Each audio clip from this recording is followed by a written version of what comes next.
Eh bien, donc, Arthur de Vatrigan. Donc, je disais bonjour Richard, nous allons pas parler de n'importe quoi, on va parler des saints et des nouveaux héros. Pourquoi ? Parce que déjà c'est le prochain sujet du numéro de l'incorrect, c'est une raison suffisante. Et ensuite parce que c'est un vrai sujet de société et un vrai problème de société. Alors on est parti d'une question toute simple, c'est comment expliquer la croissance du nombre de baptisés adultes et adolescents. D'autant que l'accréditation s'obtient un peu plus difficilement que des paplards français. Parce qu'il faut être quand même bougrement brin de vaincre pour demander à être sauvé dans notre société d'aujourd'hui. Alors on appelle ça la foi, et les sommations du monde n'y changeront rien. Alors il faut reconnaître quand même que l'élévation de l'âme reste plus sexy que l'obsession du nombril, parce que tout le monde veut du beau, du grand, un truc qui nous transcende. Même vous, Richard, comme les 3B qui nous rappellent que Dieu existe, surtout quand Galzin doute, on appelle ça Bach, Bernanos et Bardot.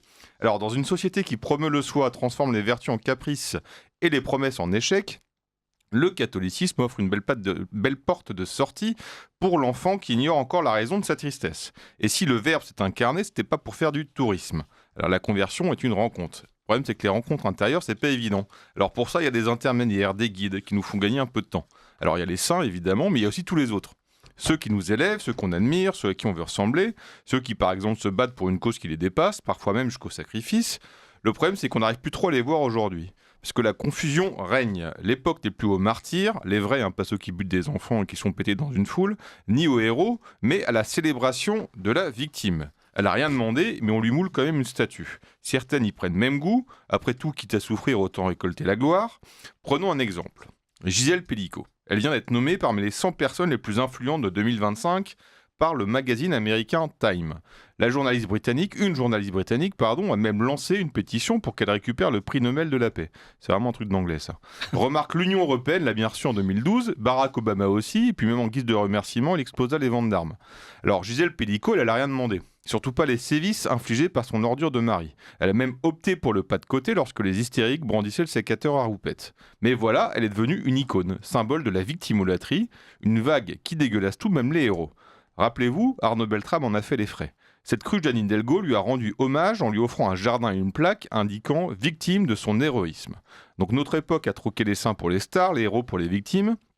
Jadis, la souffrance était une offrande, un mystère assumé dans la lumière d'une transcendance. Aujourd'hui, c'est une rente, un passeport moral, voire même une stratégie médiatique. Étrange inversion des valeurs, le culte des martyrs a muté en sacralisation de la victime. Drôle d'idée quand même que d'offrir une place ou un jardin à une victime. Pourtant, les plaques ne cessent de fleurir un peu partout, à croire qu'ils se sont fait passer le mot. Le dernier en date est le Square Philippines, en hommage à la jeune étudiante victime d'un violeur au QTF. À défaut de te protéger, on te refile un bout de terrain symboliquement, pour se rappeler, pour rendre hommage ou pour se faire pardonner. Non seulement tu n'as rien demandé, mais en plus tu te finis transformant en aire de jeu, c'est quand même un sacré lot de consolation. Dans quelques semaines, la ville de Paris inaugurera un jardin mémoriel en hommage aux victimes du Bataclan. Et oui, ça ne s'invente pas. Alors rassurez-vous, les grandes orientations du programme ont été définies en concertation avec les associations de victimes. Alors pourquoi donc un jardin, me demanderiez-vous ? Parce que, dit la mairie, c'est un lieu de vie qui fait vivre. J'ai toujours pas compris la phrase. Donc un lieu qui rassemble et qui permet de se recueillir, où la nature est très présente pour évoquer, je cite, le cycle de la vie. Donc les rafales de Kalachnikov comme mort naturelle, fallait oser. Alors l'aménagement paysager représentera les lieux des attentats et permettra le cheminement et le recueillement au sein de ce jardin pour évoquer toujours le cycle de la vie. Les noms de victimes décédées apparaîtront sur des stèles symbolisant chaque lieu touché. Manquerait plus qu'Elton John se pointe pour rendre hommage et le cycle sera complet. Tu seras une victime, mon fils. Voici le nouvel horizon. On appelle ça un suicide. Merci beaucoup Arthur de Vatrigan, mais on termine un peu tôt. Normalement, on va parler. Qu'est-ce que vous avez Toujours ravi de parler avec vous. C'est saint. Le pape François en a nommé, il y a eu des béatifications, il y a eu des canonisations. Saint Jean-Paul II aussi avait lancé un vaste mouvement de nouveaux saints.